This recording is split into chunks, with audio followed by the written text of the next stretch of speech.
Battlefield of Eternity. Let's go, boys. We got Team Dynouh against Team Sven. Game number 1 in our best of 3. So, let's get the show on the road. Dynouh and his boys have been crushing it, and this could be an interesting series now. Banshee Cup season number 2. Again, we have $2,500 in prize money for the tournament. We're currently in the first phase of the tournament. We have a full round robin that leads into a group stage afterwards, and then we're following it up with finals. And currently, just to give you guys a bit of an idea of how all of this came together, we decided to go with the captain's draft this time. So we allowed players to sign up individually for all of this. And the players then voted on captains. So we needed 8 captains. We are playing this out with 8 teams. Once the captains were chosen, they dipped into that player pool and created their teams. So drafted the teams. We had 8, and now we started all of this. This is basically how the teams came together. It's also why they're named after the captain. We have in total $2,500 of prize money. Thanks to Kevin, thanks to Psychiv, who has been doing tons for the Heroes of the Storm community over the past few years. Like way more than Blizzard did. Might be a low bar, but still true. So big shout out to him. And we split the prize pool this time. So 1,500 of those dollars go straight into the top 3. So just the normal way that you would see a prize pool distributed. But then the other 1,000 go to bounties that we have. So we came up with the bounty idea in season number 1. You can check them out here. And essentially what we did in the first season, we gave teams a fixed amount of money if they completed a bounty. We just tried to experiment a little bit with the idea. We thought it was a cool idea to give them incentives for bounties for plays that we perceive to be fun, but we didn't want to force anything. For that we have Meta Madness, which is obviously a different concept, but we wanted to come up with something new. And we took a lot of the feedback in from players, from the audience. We also looked at what worked, what doesn't, and then made adjustments for Season 2. And one of the big adjustments is that now instead of paying out a fixed amount of money for every single completed bounty, we're now giving the players a big shared bounty pool, and that's $1,000 in total. And what happens is if a team completes a bounty, they get a ticket for that pool. Each team can of course complete multiple bounties, and they will get an according amount of tickets for the bounty pool. And at the end of the season, we're going to take a look at this, and the bounty pool will be distributed accordingly to the teams with the bounties. So you get your share depending on how many bounties you completed. Pretty cool concept. Players have adopted to it fairly well. Generally speaking, the less bounties are done, the more you get for completing a single one. But of course, you can also farm them very hard. And we've seen teams really try and go for it. We had quite a few completed, and we had a lot more attempted and then failed, because you still have to win with it. The reason why you have to actually win with the bounty is fairly simple. If we didn't make that a condition, then teams would just come in at some point, you know, and throw a map away when they're ahead, and just be like, yeah, whatever, we're going to complete that there and try to lock that in. So you have to give them an actual incentive on these cases. Now that we're heading into Dynouh versus Team Sven, this should also be pretty interesting. Sven's team has already shown a couple of bounty attempts. I would not put it past them to try and use one again. Battlefield of Eternity, and we got Li Ming and Hanzo, so that's already a really sweet combo for the blue team. With Hanzo and with Li Ming, they can use both to really chunk down the hit points on the Immortal over and over again. So let's see what they can do here. Same time, of course, then for the red team. A few more stuns to really give Nano space to work with would be nice. He loves to play Chromie, but he also needs a bit of a setup there. And boah, Diablo and Urel. I mean, that's a big power comp that they have there. Diablo Urel is insanely strong. And then on top of that, it's also a question, of course, what the support is going to be. But this is a really nice draft that they have for game number 1. If Li Ming gets her resets and can follow up with some kills, it would be great. We get Greymane and Garrosh now on Team Sven's side, which means Garrosh running in, flipping into a jet propulsion from Blaze, ideally, and then Chromie with damage, Greymane with damage. Greymane also great against the Immortals, so they have something that can start racing a little bit against Hanzo. Not eye to eye, but still. And that leaves us Turanda, Danazovsky. He loves to go for his Turanda games. Could pull it off here. Would also give him extra value against the Immortal, but nope. We get Anna, Nano boosted Dynouh apparently. Alright guys. Always knew that Dynouh was boosted. Game number 1, Battlefield of Eternity. Let's go. Game number 1, Battlefield of Eternity. Over on the left side, we got Dynouh with Li Ming looking for those resets. Danazovsky was going to boost him after level 10. Hyde hailing from Korea here, playing with Urel. We got the Dark Wolf on Diablo. Jaden is playing Hanzo. And over on the right side, we got Garrosh, played by Arian for the red team. We got Ether on Greymane, Captain Rex on Lucio, Sven on Blaze, and Nano is playing Chromie. So, let's go. Let's see which team is going to take the advantage here. Dynouh and his boys definitely have a pretty awesome draft. Curious to see, though, how Sven and his team are going to do here, specifically with Nano now and Chromie.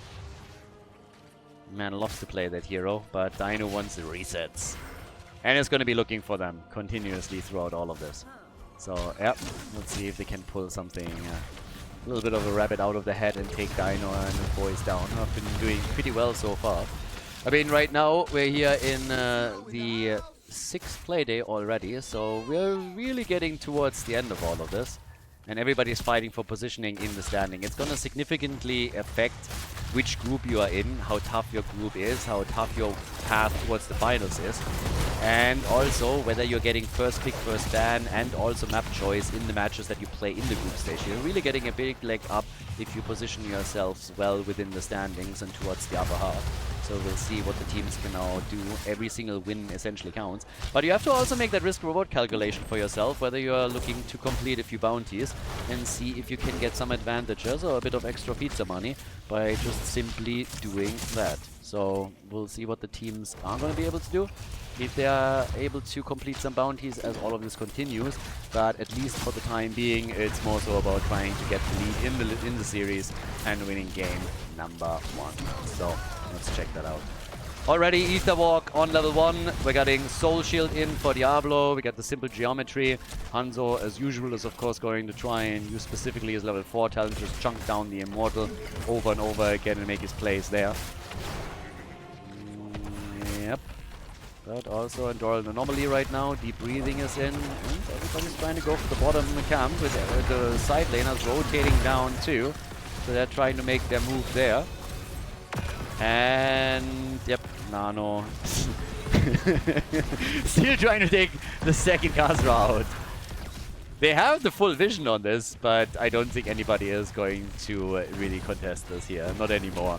Garrosh is all the way up at the front. A lot of them have already lost a ton of hit points, so they simply let the camp slide and now rotate over towards the middle. I guess we could see some of the heroes move towards the top in an attempt to get the second one as well.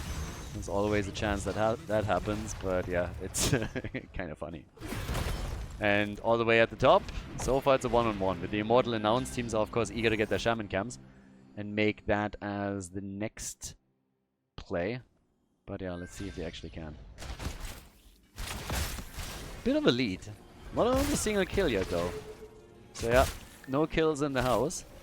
And Sven all the way up at the top, up against Urel still. Immortal is finally back up. Nobody goes immediately for it. Instead we have the first fight shaping up around it. With level 4 talents we now also get the serrated arrows right there. And Hanzo is starting to get into position together with Liming. Starting to just poke this one out. And the red team needs to react. There's a lot of firepower against the Immortal, as we discussed in the draft. They themselves have, of course, Greymane, and they're racing it pretty nicely. Much better than I honestly expected. Greymane Wong form is solid, so this is nearly a 50-50 on the halftime show. A bit of a lead even for the red team now. But yep, they're trying to go for Dynouh here. Lots of damage from Chromie, and damn, Dynouh is insanely low. And Greymane gets flipped forward for the kill. Beautiful little play there from Garrosh. I mean, they're losing Ana now too, so that's a double kill against Dynouh's boys.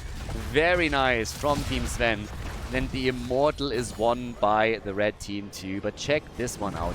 They're throwing Greymane forward as Liming tries to escape. Dynouh is getting dropped low by Chromie. And then there it is. Greymane gets thrown by Garrosh, is in range, and can take Dynouh out. So that's 2 kills to 0. That's the first Immortal in the hands of the red team.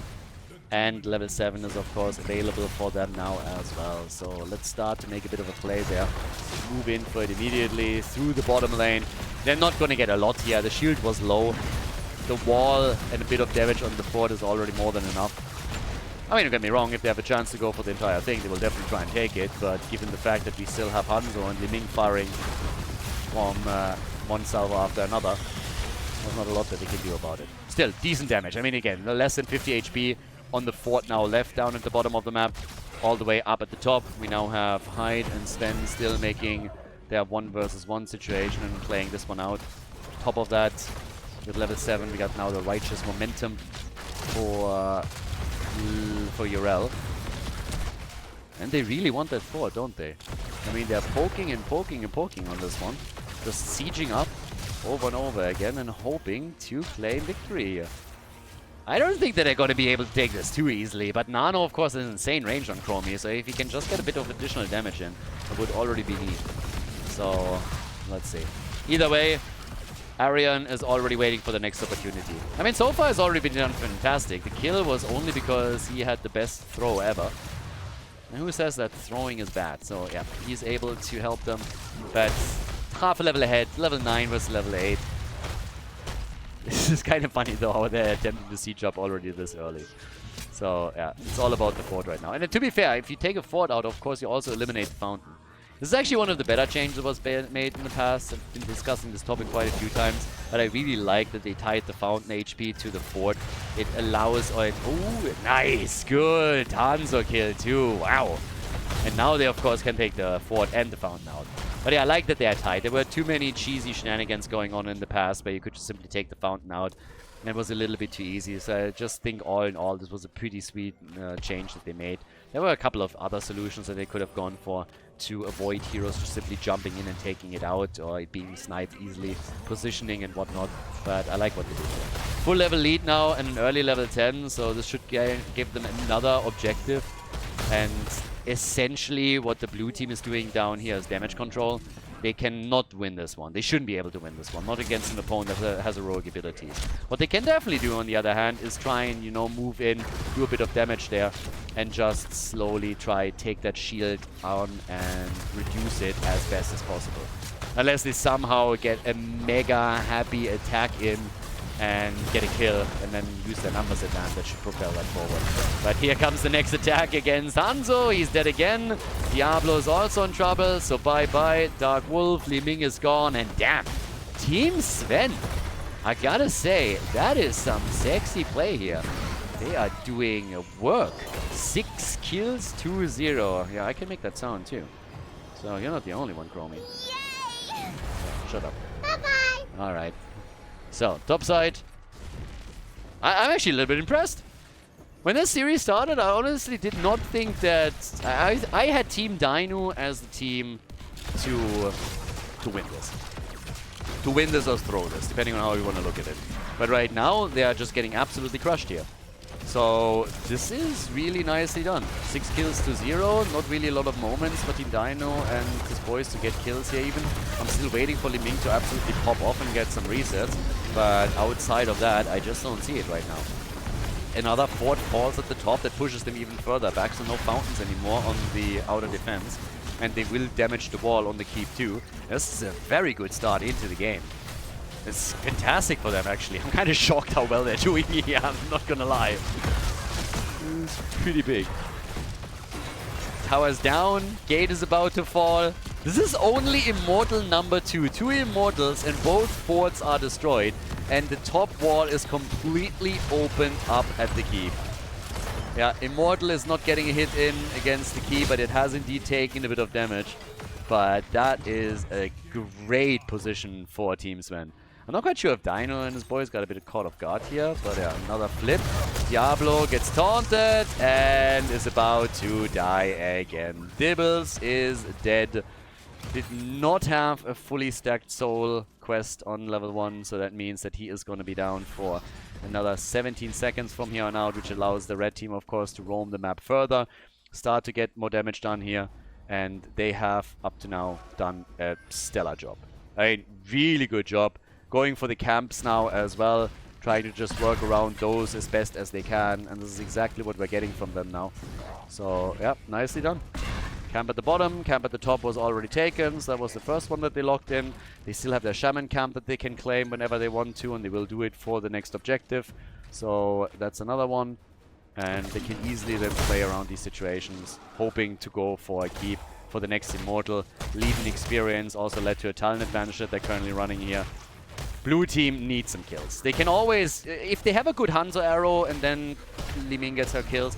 I mean, let's be honest here. 7 kills to 0, fair enough. It looks bad, and it is bad. But generally, if the blue team just gets their act together for one fight, they can do a lot. Imagine a decently well-placed arrow, and then on top of that, you're getting nano boost for Li Ming, and she starts getting resets in the fight. If that happens, then it is a very, very quick turnaround that's possible for them. And with level 13, I guess we're going to still get Illusionist here. I don't think they're going to go all out with Blast Cannon for her. But it's all around the objective right now. So, yeah, time will tell. Let's see what they can actually do here. I'm a bit curious if they can get that combo set up properly. Garrosh is already moving in, trying to do something about it. Nice, stun into stun. Garrosh a bit low. And is able to get away. There's the arrow, and there's the kill. The reset and the double kill. Exactly the situation that we were talking about just a second ago. Exactly the kind of play that we were looking for. It allows them to get 2 heroes killed. Hanzo! Oh! He ends up on the chopping block and gets murdered, but it's still a 4 versus 3 that they're playing right now. And that was actually well done. But this is exactly the kind of plays that we need from them. So yeah, they got out with Garrosh initially, then the arrow connects, Li Ming comes in, gets nano boosted, and is starting to take them out. Exactly what they needed to do here. So yeah, the Prophet has struck again. Not that this one was very difficult, but yeah, the Church of Khaldor is still alive and well. 8 kills to 2, nearly lost the objective, but there's a problem, and it's up at the top. That keep is taking way too much damage.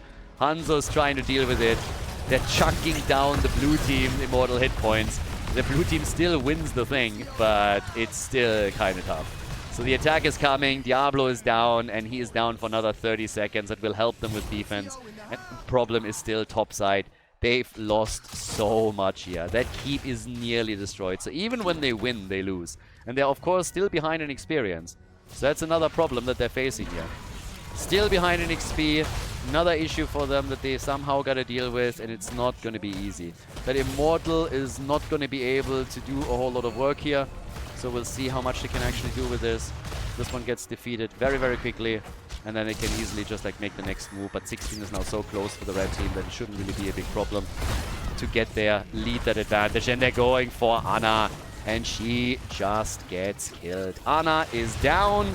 And the next attack focuses on Urel. She didn't even have a chance to use her ult. So while we had some nice moves from the blue team, it just doesn't seem like it's really going to add up to anything. 11 kills to 2 tell the tale here. The keep is gone. And Darian already wanted to go for the core. He was like, we got this, boys, let's go. And the rest of them, they weren't so sure about it. They're like, yeah, maybe we should just fall back here. How about we don't do this just now? Yeah, at the bottom of the map, 4 is losing a couple of hit points, but they're just playing a stellar game here. And that level 16 advantage is, of course, also something super sweet now. Especially since the blue team still needs a bit of time to catch up on it. It should be interesting to see what happens around the next objective, though. If they have at least level 16 for the next battle over the Immortal, then maybe Team Dynouh can make some good moves here as well. If they are able to make a big play and take some of those out, that would be pretty sweet. So there's maybe a chance for them. I mean, we'll see. But currently, there is a lot of confidence on the side of Team Sven. And for good reason, of course. I mean, why shouldn't they be? They've been playing this absolutely perfect from pretty much start to finish, at least until now. They gotta make sure that they're not all of a sudden being overwhelmed and lose because Li Ming gets her resets and just like ping-pongs and teleports through the entire team. But yeah, either way. Right now, we got the first Immortal being attacked immediately, and there it is. So, who's going to win the race? I mean, at this point, it seems like Greymane is just doing the Lord's work for Team Sven, and that's the Lord Khaldor, of course. The Church is going strong, as I said. Actually, the Church of Khaldor goes hard, if anything. We already established this, so yeah. This is one of those moments where I regret that I didn't call myself Captain Khaldor. But yeah, whatever. So, level 16 is in. I mean, here's your moment. This is really the moment when you have to make a play. If you can make that happen, then hey, yeah, go for it. Make your move right there and see what you can pull off. This is the time to shine. This is the time to really try and get kills. It has to work now. Arrow is in, stuns out 2 in the back. Li Ming wanted to get close to get her shots in. Couldn't unleash the combo. We have catapults already on the core of the blue team. Not that they're going to do a whole lot here. We're only 15 minutes in. Chromia's at 20, but it seems that the red team is still totally fine here. They've dodged out on most of the brutal combos that could have been unleashed by the blue team. And maybe Team Dynouh already missed their shot here. So, yeah. They could have already missed the opportunity. They're getting some of those cooldowns back. Careful. Hide. Yep. Ult use. Chromie. Stun. Urel in trouble. Diablo gets flipped. And is also dropping real low.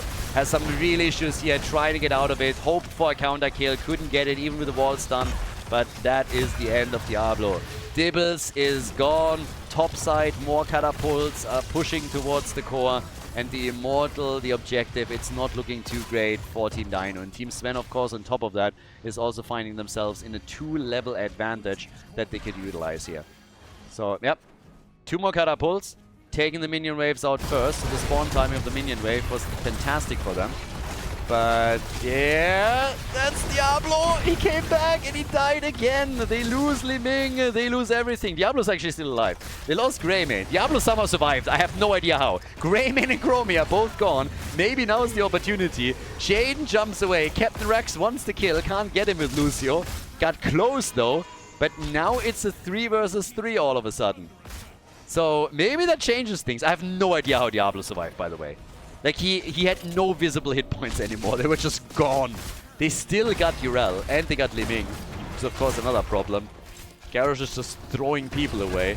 And they still want to stop them here as fast as they can. But the objective is taken. Team Dynouh fighting hard. They're really fighting as much as they possibly can here in order to still make this work. But now Diablo goes down, and he's down for the entire duration. That's another objective that's not going to do a whole lot for them. And down at the bottom of the map, they got to stop the catapults now as well. Defense is already in position, and to make matters worse, they're so close on level 20 talents that they're going to get storm talents in a moment and will then use those in order to really, really bring it. So, yeah. With storm talents, they can easily siege up. And the problem that I really have for the blue team is that there is just no way that they are well, maybe, oh, well, but if they can get kills, I was just about to say that there's no way for them to get the experience to get to level 20 for the next objective. But if they get kills, that's a different story. And they just took Garrosh out, so now they're already closing the experience gap a lot faster. If they can maintain this a bit, they might have a shot after all to get to Storm Talents themselves before the next objective is up. And let's not forget, you can always start a comeback here if you have that, that opportunity. If you find a situation where you can actually start taking these out, that could happen for them. So, yeah, time will tell. What can they do with this? Attacks are already coming right now. And the move towards the top after they took the fort out. So maybe even a double fort play from them. They can take a second fort out. That would be pretty sweet. Stealing the camp away is already big. And I think they're going to get level 20 in time. But yeah, next fort is also falling. So, I'm not so sure if the red team has this in the bag. They might have a lead of 10 kills. And they have taken a keep down. But this is momentum for Team Dynouh. It seems like they finally awaken here. Maybe that adrenaline boost earlier in the last fight has finally woken the entire team up. And now they're a bit more on the same page. With level 20, we, by the way, got the Jillian Gorette. I love this one. This one is amazing. It's so funny when you have a Greymane player that can absolutely crush it with it. Damage output for Greymane is 46,000, okay? So he's on the same damage as Chromie. Let's watch this out. Depending on how long this game goes and how much space and time Ether has to YOLO some of those ults out, it's incredible what you can actually do with proper hits and how quickly your damage can get boosted. So yeah, the cooldown reduction is absolutely crazy. It's so damn good if you can keep hitting it. And against somebody like Diablo, he doesn't like that at all. I can tell you that much. So let's see if Greymane is able to make those moves. Yeah, just YOLO that out. Cooldown reduction is just spectacular. Either way, They go for the Immortal, and they're starting to win this one again. Greymane crushing it. 6,000 hit point difference between the two teams. Still want to go for the Shaman camp at the bottom of the map and take this one on too. So, yeah. Let's see if they can. Right, move towards the top now. Okay. And what else? Okay. Next attacks. Slowly. Maybe now. Diablo dead. Diablo dead it super quickly. Lucio dies. Hyde pops the ult just in time. And now it's a 4 versus 4 again. And the problem, of course, for the red team that they do not have a supporter anymore. They don't have their heals. Whereas the pew pew pew from Ana is still a thing. Ana can still pew this out, which is exactly what she's doing. And they have to sit there and take it. The problem for Dynouh's team is the top. That is unacceptable. They have to send somebody back. There's no other way. They gotta send someone back. There's no other chance for them. Big damage against Hyde. He's low. And they will have to fall back in just a moment. If they can get kills with Li Ming, fantastic. But if that's not the case, somebody has to deal with the catapults. Guys, we are 21 minutes in. 21 minutes. So, yep, shots are coming. And still the core is losing hit points. 93%. Urel came there just in time in order to ensure that they're not losing more than that. Push the catapults in so that the core could essentially defend itself. But this is always the nightmare if you are in a situation like this. You fight over the objective, you have to respond to the lane. Yeah, Greymane again, getting the ults out. Hyde gets killed. Hyde gets killed. Greymane with another big ult. The cooldown reduction allowing him to just throw these things out like they're candy. And he is hitting it hard. 2 against Urel, another 1 against Diablo. And Dibbles doesn't like that whatsoever. The objective taken by the blue team. And this is a much bigger shield now. So there's a trend here. Team Dynouh is starting to win objectives. And quite a few of those. So objective after objective is currently being taken. And that is allowing them to do work. So 6 kills to 17. But there's another trend here too. The trend is that every single time that they get an objective, one of the heroes is dead. Every single time.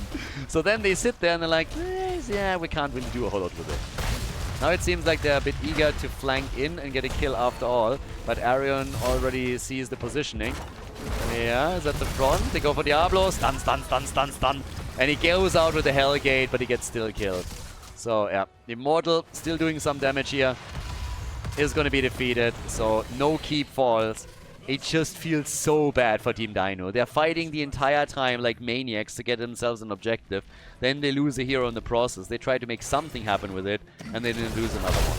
18 kills to 6. It's bonkers. 18 kills to 6. Still the same amount of damage between Chromie and Greymane. Li Ming is a bit farther ahead with the 67,000 that she has. But now they're sieging up at the bottom. The entire blue team is at the top, so I don't think they're even realizing what's going on here, which means we're talking about a window of opportunity for Team Sven, and they're using it to significantly chunk down that bottom keep. They are getting the entire thing. Yep, keep's gone. No more keeps. I mean, that next objective is going to be an utter disaster for the blue team. Total disaster. Seriously. Because right now, if you have catapults marching through 2 lanes, good luck. Oh, the reset opportunity! No, no kills! Li Ming gets taunted and murdered. No way. Team Sven is crushing it in this game. 19 kills to 6. And yes, of course, now with Li Ming gone, there's your opportunity to siege up on the core. There's the chance. There's the moment where you can try and bring this in. Already trying to move in for it. Good job. The core is falling slowly but steadily. Catapult has also homed in on it. As long as they keep at least some long distance damage going. It's 30 seconds until Li Ming is back, and I think by then the game is likely over. By now 55%, they can just poke from a distance. Greymane will commit at some point. That's gonna be game. Team Sven with the lead in the best of 3 series here and played in number 6 of Banshee Cup Season 2. Nicely done. GG. Well played. Before we head into game number 2, make sure that you subscribe to the channel if you haven't done it yet so you don't miss out on any future content here on Khaldor TV. Game number 2. Team Sven in the lead, and now we're heading into Dragonshire as our second map in this series on Playday number 6. And interestingly enough, Team Dynouh has actually decided that they wanted to have the map choice instead of first pick, first ban. Now, they've already played Dragonshire quite a lot during the season, and I'm curious what they're going for again. We've had Dynouh with Zagara at times that he played there. They drafted Rexa for Hyde. So Team Sven must know that. I'm pretty sure that they know about some of those drafts. So if your opponent starts picking something like Dragonshire real quickly, you probably are well advised to take a bit of a look on what they're usually drafting here. But I'm curious if they get away with it, if they're going for the same style again, or if Team Sven just simply shuts them down here. I mean, nice job by Team Sven so far. Great job by them. Also, the next question would be, is any of the teams now going for some bounties? And there's a Rexa ban. So Hyde has been playing a lot of Rexa here and has been doing really well on him. So they eliminate Rexa. We have Medivh banned out as well, which was earlier at least a bit of an indicator too that they are playing potentially Zagara, because what Zagara just hates with a passion is if you can get too close to her. Now, there are a few heroes still up that could do that without the help of Medivh. I mean, good portal plays are of course awesome, but if you just want to engage onto a target like Zagara, assuming that Dynouh is still thinking about picking her, then going Genji and maybe even Anduin would be an option, because both of them are still available. And if you can go for Light Bomb engage, Zagara just doesn't stand a prayer. She just gets murdered usually. Unless you have a support, a healer close by that can deal with it. But yeah, generally speaking, unlikely. So, Muradin and Dehaka. Hyde is shifting towards Dehaka as a side laner now, and we have Muradin for oof. Muradin for those storm bolts. Whereas over for our red team, I am still looking towards Sven, and I'm just like, come on, boy, give me that Samuro play again. Some nasty Samuro game play shenanigans. We get Sylvanas, the Banshee Queen, and Rhaegar for Captain Rex. So yeah, definitely not a bad start into the draft either. If they've already played with Greymane, a very heavy, very rotation-heavy style that allowed them to go into structures quickly. We can do a similar thing, of course, also with Sylvana, so she's mega powerful on this one too. If you combo that off with a potential Dragon Knight that you might be getting, then hey, even better. But even without that, she can do tons here, and has the mobility to also get out of situations pretty quickly. Okay, Sergeant Hammer gets banned. No hammer time today. Well, a little bit of hammer time. Muradin at least can swing the hammer and can throw a few of them, but we're not getting the Sergeant. Are they banning Zagara? That would be my first question. And if they don't ban her, is she gonna get picked? Dynouh has people now actually banning the hero against him, but instead they're going for Tracer. They're just pretty much saying like, hey dude, if you want to play Zagara, be our guest. We're gonna be able to deal with it, it's fine. I think he initially started to play her on, if I'm not mistaken, it was on Braxis. On Braxis a few times. And then it came in on Dragonshire every now and then. So, yeah. Still, with them now picking Kerrigan, they already have a massive CC chain. Muradin, Dehaka, Kerrigan. I mean, yeah, you have a lot of control if you sync this all up. And then they have Danazovsky with Tirana. I mean, holy hell. It seems a little bit less likely that we're gonna get the queen from Dynouh, but yeah, any kind of damage. I mean, imagine going mage and now you play Jaina here. Stun, stun, stun, stun, stun, burst damage, immediately dead. So yeah, boy, if they can get those CC chains going, then whew, Danazovsky loves to play Tyrande, and here it works super well for them, of course, too. Zagara gets played by Nano, and then they have Chen. Okay, that's a bit of a twist that I didn't see coming. But with Chen, they could try and interrupt some of these stun comps as well and just create some space with Sven playing the barrel. But it's kind of funny that Nano now plays Zagara against Dynouh. So if Dynouh was planning on locking her in, that's now gone. That is a play that I did not expect. So, pretty nice troll there, and instead we're getting Genji.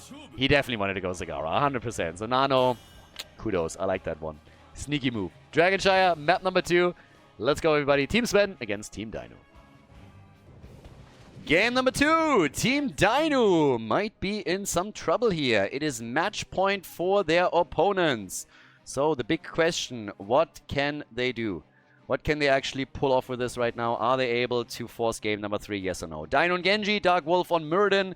We got Jaden on Kerrigan, Danozovsky with Tyrande, and Hyde is playing Dehaka. So, let's go. Let's see what they can pull off here. First and foremost, we have on the right side of the map in red, Arian on Sylvanas, Ether on Jojo, Nano stealing Zagara away, and Captain Rex with Rhaegar and Sven on Chen. Now, there is, of course, still the chance that we're also getting a bounty with this. There is an opportunity to play Zagara with Nidus. I have to admit that I don't really expect this is going to happen, simply for the reason that it seems like if you have more, you can at least interrupt the CC chain or the damage chain behind it and have a tool to survive throughout those team fights. So personally, I don't think this is going to be a play that's being made here, but hey, I would be totally happy if they decided that they're going to bust out some kind of macro play and use it after all. So we'll see if that's going to be a move. For now, I have my doubts, but it could be, or it should be, a really entertaining game regardless, because yeah, that CC chain is insane. It's absolutely insane, but they are getting pushed now. And when there's one thing that Tyrande doesn't like, then it's going up against opponents that are putting pressure on her. So yeah, she absolutely hates that with a passion, and this one is no exception. But just look at the carnage here. Rhaegar's the first one to fall. Genji dies a second later. In comes Jojo, and it's a slaughter. Tyrande and Kerrigan are both dead, and it is just utter domination, at least here in the early couple of stages of this game. So brutal, absolutely brutal. Huge fight and huge value right there. Getting a tower, being able to leverage not only Zagara but also Sylvanas, and that was pretty well done. 3 kills to 1, so already taking the lead on that. Top side, Dehaka is still establishing a bit of control, so that's kind of nice for him. And down at the bottom of the map, we're having still some control that's being taken by the blue team, trying to make sure that there's no early Dragon Knight, at least for Team Sven. But I gotta give it to Team Sven. When it comes to like early game pressure, this was incredibly well played. They had some really nice moves that allowed them to get multiple kills. They initially had to sacrifice one of their heroes, so now it's just a question of, hey, follow up. Are you getting some camps so you can use them to bust through some structures? They, of course, then use their push heroes to instantly make a move for some towers. But Rhaegar is again getting killed. That's the second time. So there's a really heavy focus on Rhaegar as the healer on the red team side. And if he just keeps dying like that in these battles and getting picked off, then they're gonna run out of sustain very quickly. And here's another CC chain. Yeah, that's the problem when you're going up against this particular build. They saved Jojo, but you can really tell how difficult this is. I mean, back in the day when the game first launched, Murden Tyrande was one of the strongest comps that you could play, and now you have on top of that Dehaka with his Tong, Kerrigan with a combo, so you have a lot of follow-up that gets played here in order to just delete heroes from the map. The problem that they have is if they are rotating this many heroes around in order to get kills, if those kills don't come in, it allows plays like what we saw at the top where Sylvanas just simply pushed the entire wave out and used her abilities to break through the wall. So she got lots of damage and work done for the team. And yeah, we'll just have to see how much further they can go with this. Because these little plays around the opponent are always mega nice if you can properly pull this off. And take structures down, take a fort down, make it harder for your opponent to control the shrine. This is something we're gonna try and use as this continues. But yeah, as the play comes in, we're now looking at Captain Rex getting attacked again. They really don't like dogs, do they? They are cat people, 100%. The Dragon Knight gets claimed. The red team off to the races here. Dehaka kicked over straight into the structures here. But I'm not sure if they can get... Oh, they can get the kill. They go for the interrupt, and now there's the damage. Did they get enough? In the end, I see. Yes! Counter kill attempt against Rhaegar again as Captain Rex came in for a bit of a taste and a bite. But the red team with the Dragon Knight in the middle, another wall destroyed. So they're going from structure to structure, just taking those walls out. Not able to go for the forts themselves yet. At least not with significant damage. But Team Sven impresses me today. I'm more than a little bit impressed here. Now the only thing that I need out of this game is Nidus. If Nano goes Nidus now, this would be just the cherry on top of it. Of course, there's always a chance that you go Nidus and all of a sudden you lose the game because of it. Then, yeah, it backfires a bit. But as it stands right now, they have level 9 and 1 level lead, 2 kills ahead. They've taken the fort in the mid lane already out, thanks to Sven. He was able to escape too. So yep, the Dragon Knight already mega successful here for them. And on top of that, they did damage at the bottom fort too. So that's a lot of damage that they've done. And a pretty significant early game lead. Nice creep spread from Zagara too, which of course gives them a bit of additional vision that they can now utilize to keep totally safe here. I gotta say, not bad.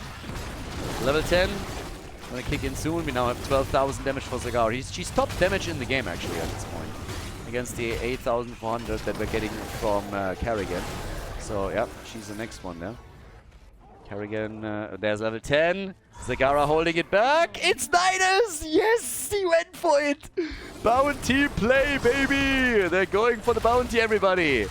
We're getting on the bounty train. Can they win this one and get themselves a bounty? That's the question. Nidus Network is in the house. They're counterplaying the Haka a little bit with it. God, love it. Absolutely love it. Bounty in their house. Let's go. Oh, okay, this could be fun. This could be really, really fun. Let's see what Nano can do with it. Now, we already have ults on both sides now. Still the lead in kills, obviously, as highlighted earlier. Blue team still looking for some pretty sweet moves that they can make here in order to get themselves some more kills. They also have been pressuring the top lane and took the wall out here as well. So it's not like we are only having structures being destroyed, structures destroyed by the red team, even though they're doing a bit better here and have now eliminated 2 forts completely. Which is pretty big, of course. So yes, 2 forts are already out. Next attack is coming towards the Siege Giants, and the blue team is getting a little bit more ballsy now that they have level 10 abilities. Starting to move in and steal some of the Siege Giants away, so yep, not too shabby. Making some pretty sweet moves on that.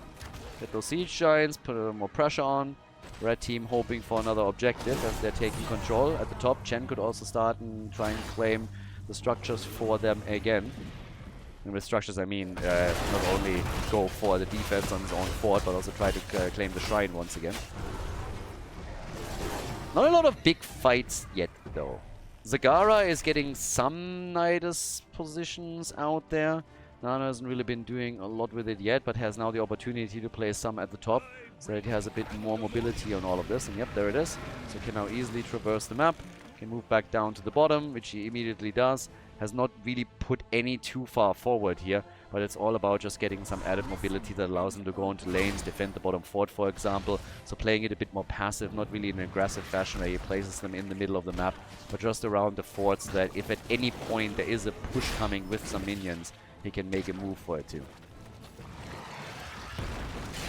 And the blue team is also getting a bit more careful with this. They've been very aggressive earlier, roaming the map and looking for kills. Dynouh, I guess, still is. He really he doesn't like dogs at all, or he doesn't like Captain Rex. One of the two is really a big problem for him. But there it is again, the next play being made as they're hoping for a Dragon Knight, which they can't quite get, but they can get Zagara.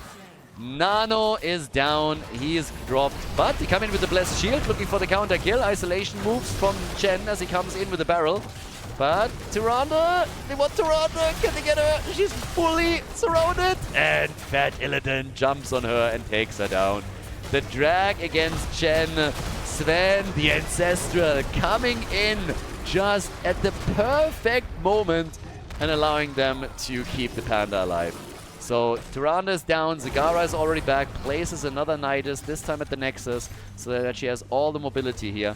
Blue team still hoping that they can easily get Dragon Knight here and grab it, but with Tyrande, sorry, with Zagara moving down to the bottom of the map super quickly, there's just no hope of this actually becoming a reality.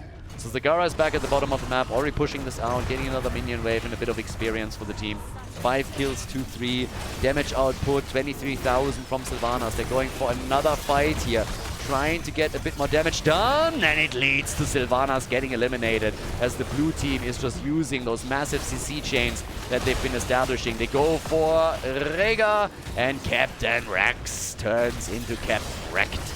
He's gone, 5 kills to 5.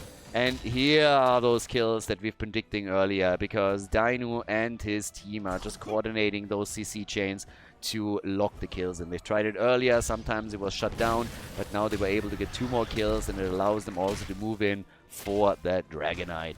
Danazovsky, the one to grab it, and that is DK, number 1 at the 10-minute mark, precisely at 10 minutes for Team Dynouh. Blue team with an opportunity to take some forts down. They lost 2. 2 already lost, so passive experience increase for the red team is also kind of neat here. But now the chance to pay them back in kind. Yeah, maybe not. Also, Zagara with level 16 is obviously going to get a pretty sweet boost in damage as well, and is already chunking down the Dragonite a notch or 2. But yeah, Sylvanas back up at the top. There's a lot of camps that have now already been taken by the other team. So yeah, lots of camps up on the map. All claimed by the blue team as they finally had a bit of an opportunity here. Sven still sitting down at the bottom of the map. Dragonite is now moving in topside and is starting to make his moves right there. Another quick punt already coming in. Alright, so far so good. They want at least 1 fort and they have a chance to take it. The rest of the blue team is also now moving in.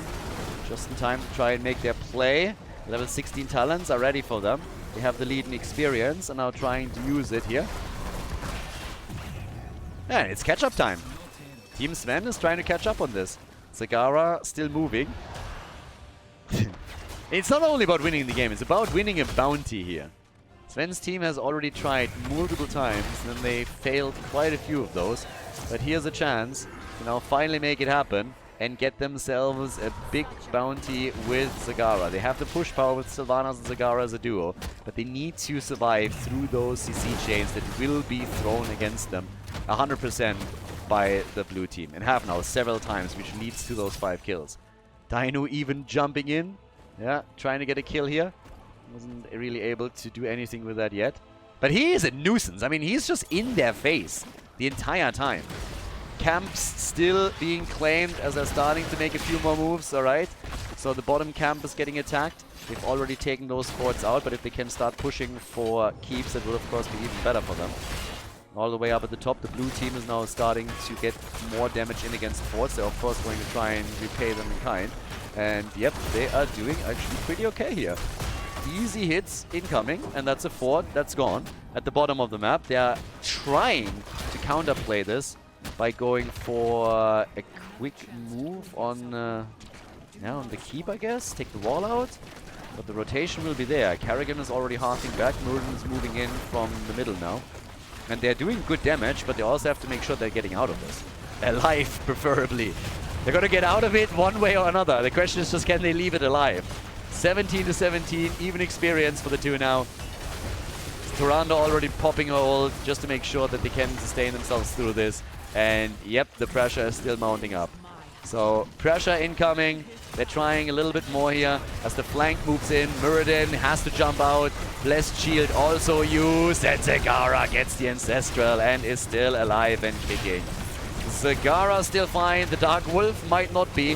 Muradin jumps out and saves himself so he can fight a bit later on again. But the keep hasn't really taken any damage, so they're trying to push this out. They've done some damage here, but definitely not enough. The fight comes in, and Kerrigan, Dehaga, they both fall. Kerrigan and Dehaga both gone, and here comes that pressure that we've been talking about. Oh yeah, that's the opportunity right now to start wrecking the first keep, and maybe even more. They want it. They are already looking to siege up. If they can get another kill here, their core is definitely an option, and they're already starting up on it. They have 24 seconds until Kerrigan is back, and she's a huge part of that combo. Zagara gets hit by the core on the other hand. That slows her down, and she gets attacked right away. Dynouh wants to kill, but he gets destroyed, and this just has to be the end of it, right? I mean, 8 kills to 5. Core is losing hit points as we speak. They want more kills. Tyrande doesn't stand a chance here. She will fall eventually as they're chasing her down. But while they're chasing heroes, they cannot attack the core. And here's the next play being made. It looks great for Team Sven. A 2-0 victory and a bounty completion would be amazing for them. Zagara can now start to also get some hit points and mana back, but they want the kill. Dark Wolf gets attacked and is nearly dead. nearly dead, still alive, and Kerrigan is also on the move back out. Chen is finally has had enough. They go for the core, and that is game. That's game. 2-0 victory for Team Sven. Big for them. Big for the red team as they take down Dynouh's team with a 2-0 victory.